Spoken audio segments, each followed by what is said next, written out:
യേശുനാഥൻ അമൃതധാര അമൃതധാര അമൃതധാര.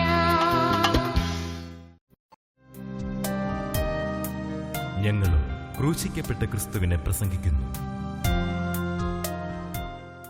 ദൈവ തിരുനാമത്തിന് മഹത്വം ഉണ്ടാകട്ടെ.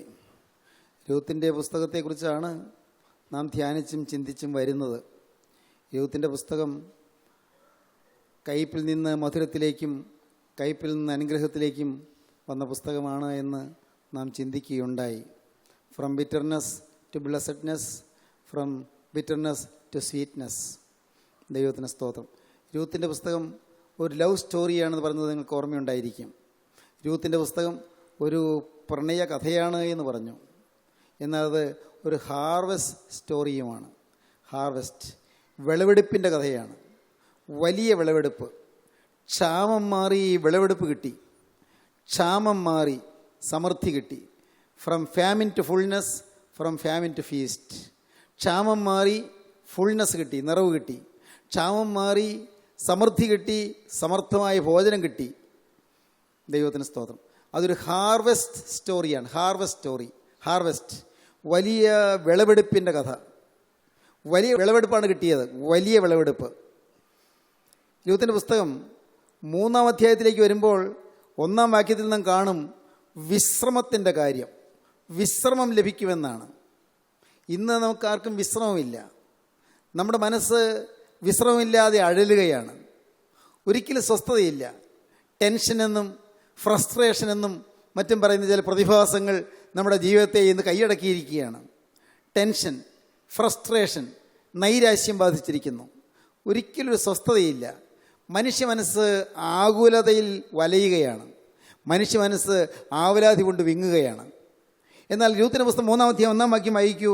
അപ്പോൾ കാണാം രൂത്തിൻ്റെ അമ്മാവിയമ്മയായ നവോമി രൂത്തിനോട്, മരുമകളോട് പറയുകയാണ്. അനന്തരം അവളുടെ അമ്മാവിയമ്മയായ നവോമി അവളോട് പറഞ്ഞത്, മകളെ, നിനക്ക് നന്നായിരിക്കേണ്ടതിന് ഞാൻ നിനക്ക് വേണ്ടി ഒരു വിശ്രാമസ്ഥലം അന്വേഷിക്കേണ്ടയോ? മകളെ, നിനക്ക് നന്നായിരിക്കേണ്ടതിന് ഞാൻ നിനക്ക് വേണ്ടി ഒരു വിശ്രാമസ്ഥലം അന്വേഷിക്കേണ്ടയോ? ഒരു വിശ്രാമസ്ഥലം, എ ഗ്ലോറിയസ് റെസ്റ്റിംഗ് പ്ലേസ്. മഹത്വപൂർണമായ ഒരു വിശ്രമസ്ഥലം നിനക്ക് വേണ്ടി ഞാൻ അന്വേഷിക്കേണ്ടയോ? നല്ലൊരു വിശ്രമസ്ഥലം. ഇത്രയും കാലം അഴലാർന്ന് ഉഴലുകയായിരുന്നു. ബേത്ലഹേമിൽ നിന്ന് മോവാബിലേക്ക് പോയി, മോവാബിൽ നിന്ന് വീണ്ടും ബേത്ലഹേമിലേക്ക് വന്നു. അവിടെയും സ്വസ്ഥതയില്ല.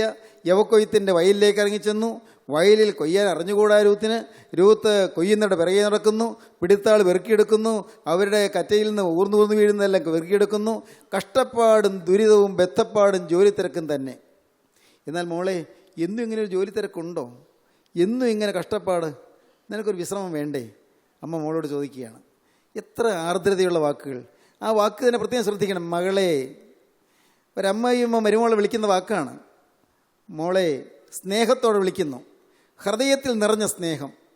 എവിടെ ബിറ്റർനെസ് മാറണമോ അവിടെ സ്നേഹം വരണം. സ്നേഹം വന്നാൽ ബിറ്റർനെസ് മാറും. സ്നേഹം.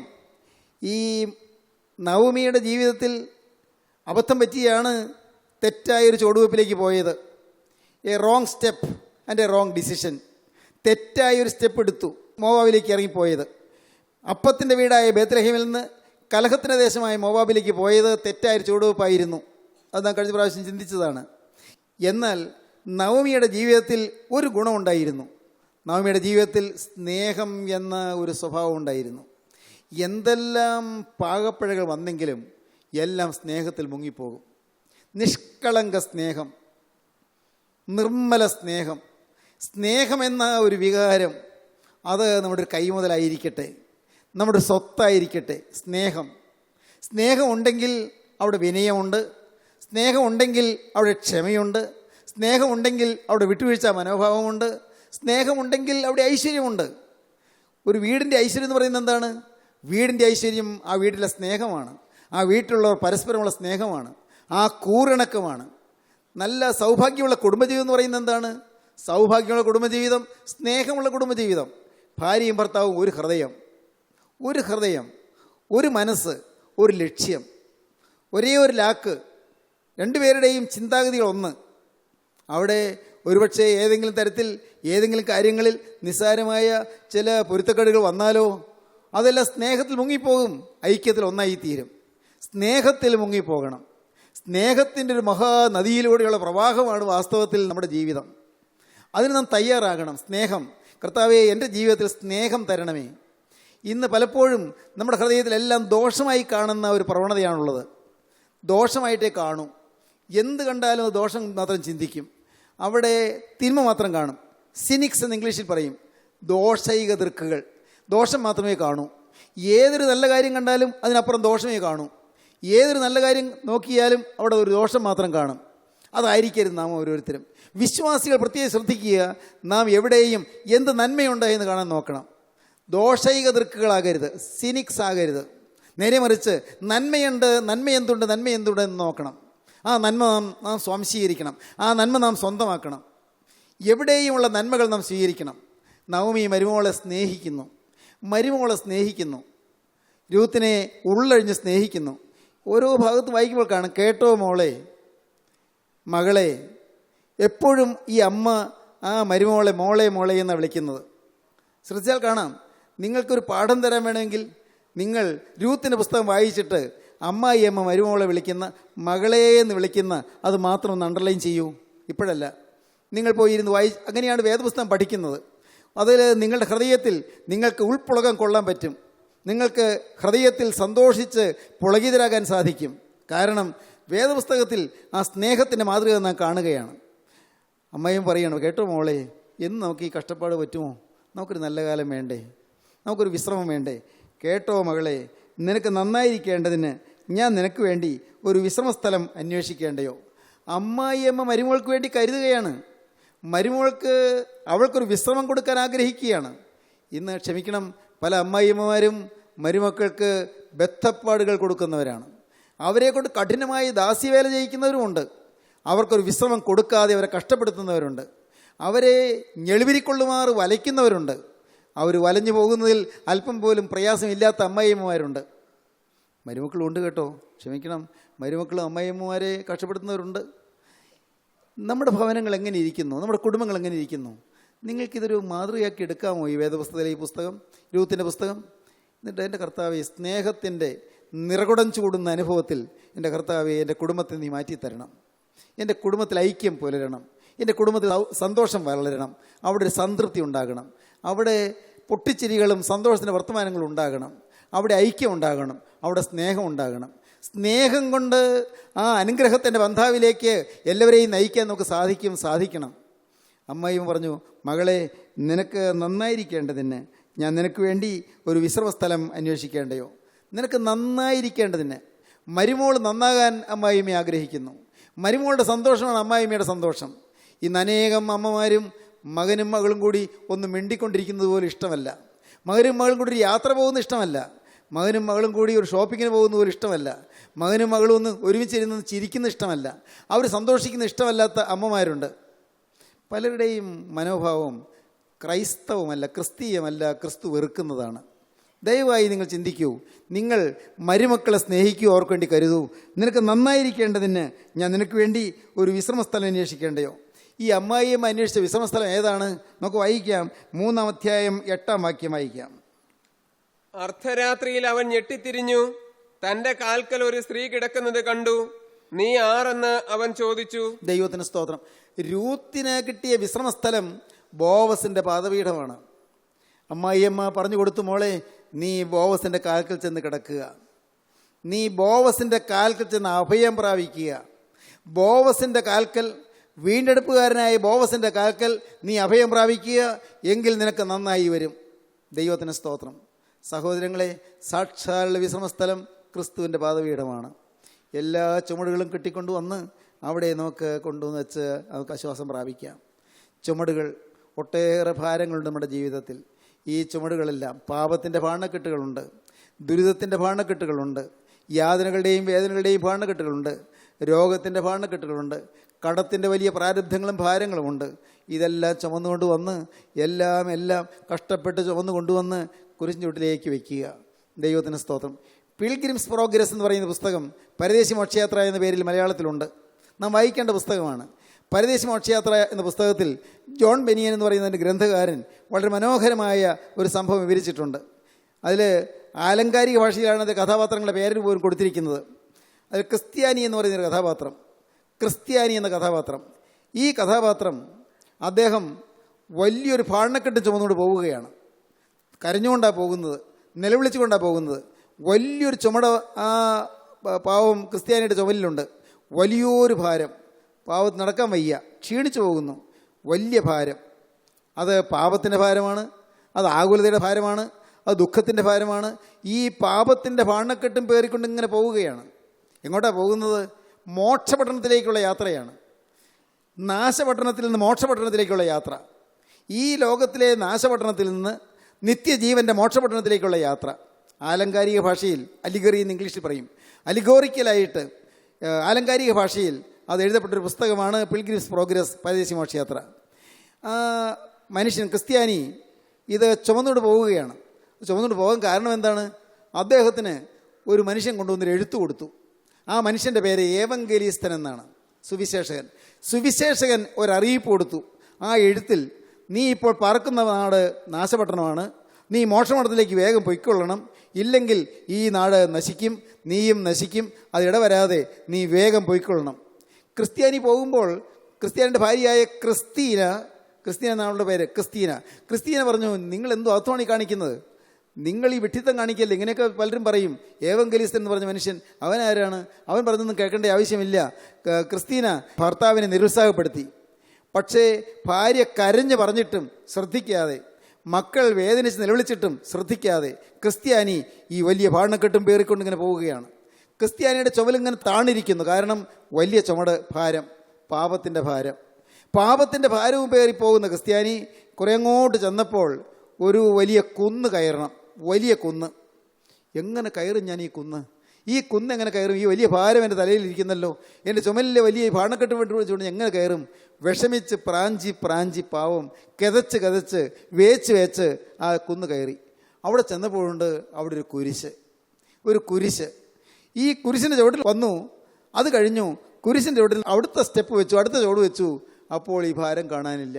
അവിടെ വെച്ച് ഈ കുരിശിൻ്റെ ചുവട്ടിൽ വെച്ച് ഈ ഭാണ്ഡക്കെട്ടങ്ങ് ഊർന്നു പോയി, ചുമലിൽ നിന്ന് മാറിപ്പോയി. ഇപ്പോൾ ക്രിസ്ത്യാനി നിവർന്ന് ദൈവത്തെ സ്തുതിച്ചു. പിന്നെ ഭാണ്ഡക്കെട്ടില്ലാതെയുള്ള യാത്രയാണ്.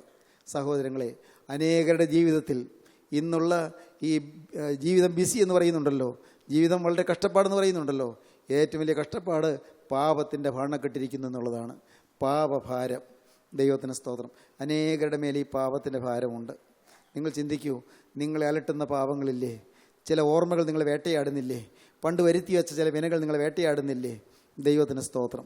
ദൈവത്തിൻ്റെ വലിയ നാമം മഹത്വപ്പെടട്ടെ. ദൈവത്തിന് സ്തോത്രം. ചില ചെറുപ്പക്കാരിന്ന് ഈ ഈയാമ്പാറ്റകൾ തീയിൽ ചെന്ന് വീഴുന്നത് പോലെ ചില പാപങ്ങൾ ചെന്ന് കുടുങ്ങുന്നു. ഞാൻ ഭയത്തോടെ പറയട്ടെ, ചില ചെറുപ്പക്കാർ സാത്താന്യ സേവയിൽ ചെന്ന് കുടുങ്ങുന്നു. സാത്താന്യ സേവയിൽ അവിടെ പോകുന്നില്ല.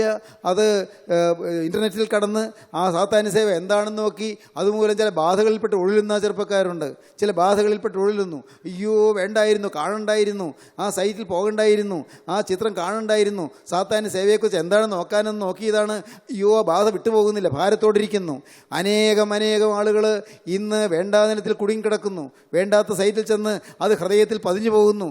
ആ വേണ്ടാത്ത ചിത്രങ്ങൾ മനസ്സിൽ നിന്ന് മാറുന്നില്ല. എപ്പോഴും കണ്ണടച്ചാലും തുറന്നാലും അത് വന്ന് നിൽക്കുന്നു.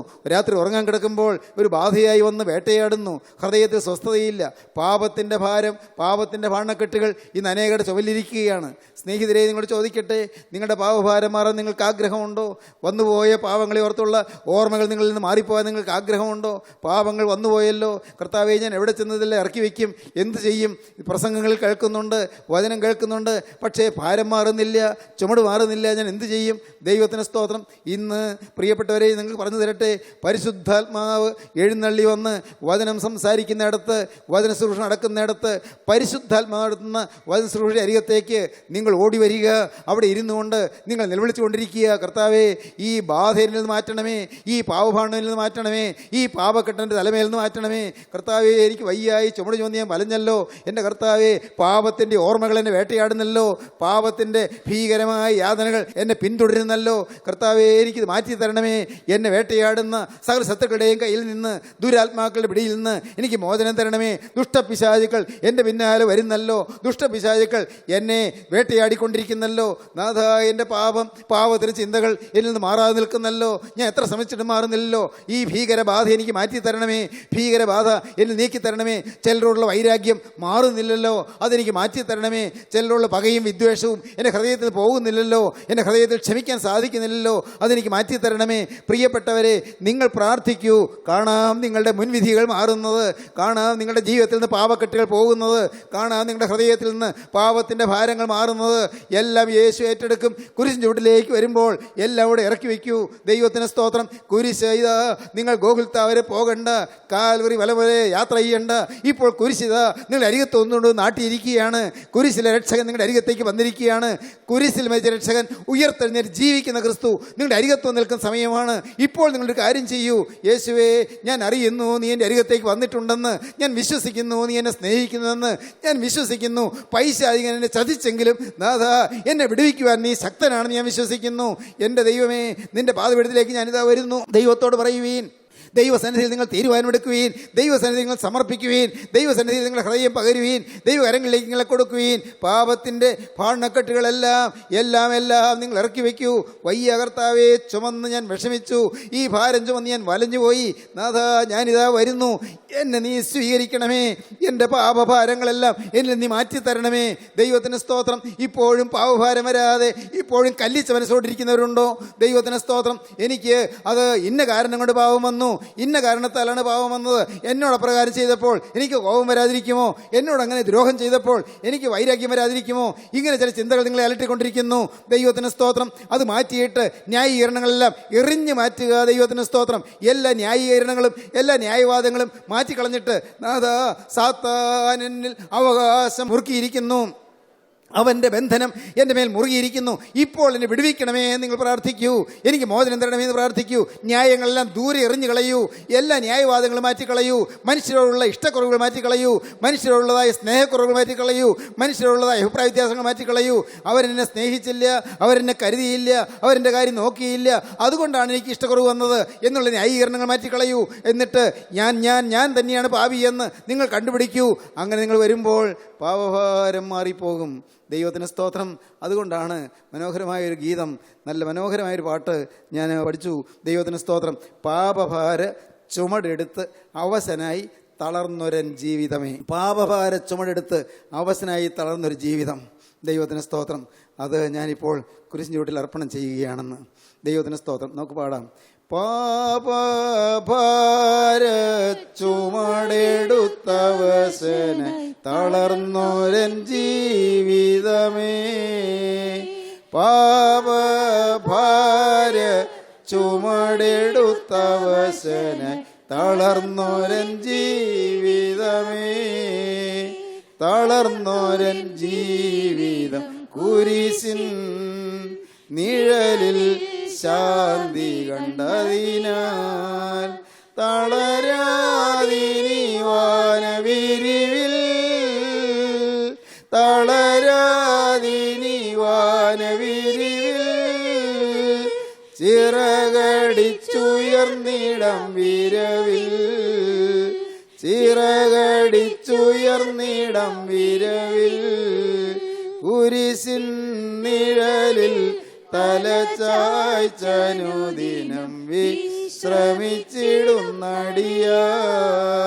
കുരിശിൻ നിഴലിൽ തലചായ്ച്ചനുദിനം വിശ്രമിച്ചിടുന്നടിയ. കുരിശിൻ സ്നേഹ തണലിൽ കൃപയിൻ ശീതള നിഴലിൽ പ്രാണപ്രിയന്റെ തൃക്കഴലിൽ, പ്രാണപ്രിയന്റെ തൃക്കഴലിൽ കാണുന്ന ഭയമെന്നഴലിൽ, കാണുന്ന ഭയമെന്നഴലിൽ കുരിശിൻ നിഴലിൽ തലചായ്ച്ചനുദിനം വിശ്രമിച്ചിടുന്നടിയാ. സ്നേഹം നിറയും തിരുമൊഴി ശ്രവിച്ചു മൽക്ലേശം മറന്നിടും ഞാൻ. സ്നേഹം നിറയും തിരുമൊഴി ശ്രവിച്ചു മൽക്ലേശം മറന്നിടും ഞാൻ. തിരുമൊഴി ആനന്ദനാദം തേനിലും മധുരം തൻ വേദം. തരുവെനിക്കാനന്ദ സമ്മോദം, തരുവെനിക്കാനന്ദ സമ്മോദം. തീർക്കുമെൻ മാനസഖേദം, തീർക്കുമെൻ മാനസഖേദം. കുരിശിൻ നിഴലിൽ തല ചായ്ച്ചനുദിനം വിശ്രമിച്ചിടുന്നടിയായി. കുരിശിൻ നിഴലിൽ തല ചായ്ച്ചനുദിനം വിശ്രമിച്ചിടുന്നടിയായി. എവിടെയാണ് ഈ മകൾക്ക് വിശ്രമസ്ഥലം കണ്ടത്? അമ്മായിയമ്മ മരുമകൾക്ക് വിശ്രമസ്ഥലം കണ്ടത് ബോവസിൻ്റെ പാദപീഠമാണ്. യേശുക്രിസ്തുവിൻ്റെ പാദത്തിൽ വിശ്രമമുണ്ട്. സഹോദരങ്ങളെ, നിങ്ങൾക്കെല്ലാ ചുമടുകളും മാറിക്കിട്ടും. നിങ്ങളുടെ പാപഭാണ്ഡങ്ങളെല്ലാം നീങ്ങിക്കിട്ടും. നിങ്ങളുടെ മനസ്സിന് സ്വസ്ഥത കിട്ടും. ഹൃദയത്തിന് ഒരു ഈസ് കിട്ടും. എന്തൊരു ശാന്തിയാണെന്നോ! പാപങ്ങൾ ക്ഷമിച്ച് കിട്ടുമ്പോഴുള്ള സമാധാനം എത്ര വലുതാണെന്നോ! എല്ലാം കഴുകി കിട്ടിയെന്ന് പറയുന്ന ഉറപ്പ് എന്ത് മനോഹരമാണ്! എന്തൊരു ഭാഗ്യമാണ്! എൻ്റെ ബഹുമാന്യ സഹോദരങ്ങളെ, ഞാൻ നിങ്ങളോട് വിനയപൂർവ്വം അപേക്ഷിക്കട്ടെ, പാപമോചനം കിട്ടാതെ നിങ്ങൾ പോകരുത്. പാപമോചനം പ്രാപിക്കാതെ പോകരുത്. പാപമോചനം തരാൻ അധികാരമുള്ളവൻ നമ്മുടെ മധ്യത്തിലേക്ക് വന്നിട്ടുണ്ട്. നിങ്ങൾ ഓരോരുത്തരിക്കുന്നിടത്തേക്ക് അവൻ വന്നിട്ടുണ്ട്. നിങ്ങൾ എവിടെയെല്ലാമാണോ എന്ന് ഈ വചനങ്ങളെ കേൾക്കുന്നത്, നാനാ ദേശങ്ങളിൽ നിന്ന് ഈ വാക്കുകളെ കേട്ടുകൊണ്ടിരിക്കുന്നവർ ദയവായി ശ്രദ്ധിക്കൂ. നിങ്ങളുടെ അരികത്തേക്ക് പാപമോചനത്തിൻ്റെ കൃപയോടെ, പാപമോചനത്തിൻ്റെ അധികാരത്തോടെ, പാപമോചനത്തിനുള്ളതായ സ്നേഹത്തോടെ ഇതാ യേശുക്രിസ്തു നടന്നു വരുന്നു. അവൻ്റെ കൈകളിലെ തിരുരക്തം, അവൻ്റെ ആണിപ്പാടുള്ള കരങ്ങളിലെ തിരുരക്തം നിങ്ങളുടെ പാപക്കറകൾ കഴുകുന്നതാണ്. ആ തിരുരക്തമെല്ലാം കഴുകപ്പെടും. ആ തിരുരക്തമെല്ലാം കഴുകി വെടിപ്പാക്കി തരും. കഴിഞ്ഞതെല്ലാം മാറ്റിത്തരും. നിങ്ങളുടെ മനോരോഗങ്ങൾ അപ്പോൾ മാറിക്കിട്ടും. നിങ്ങളുടെ ശാരീരിക രോഗങ്ങൾ മാറിക്കിട്ടും. പാപം ക്ഷമിക്കുമ്പോൾ രോഗം മാറും. പാപം ക്ഷമിക്കുമ്പോൾ പ്രശ്നങ്ങൾ മാറും. പാപം ക്ഷമിച്ച് കിട്ടുമ്പോൾ കടങ്ങൾ പോലും മാറും. പ്രിയപ്പെട്ടവരെ, നിങ്ങൾ വിശ്വസിക്കൂ, എത്രയോ പേരാണ് കടം കൊണ്ട് നടുകീർപ്പിട്ട് കഴിയുന്നത്, കടത്തിൽ വീർപ്പ് മുട്ടി കഴിയുന്നത്. എല്ലാം കർത്താവ് ഏറ്റെടുക്കും.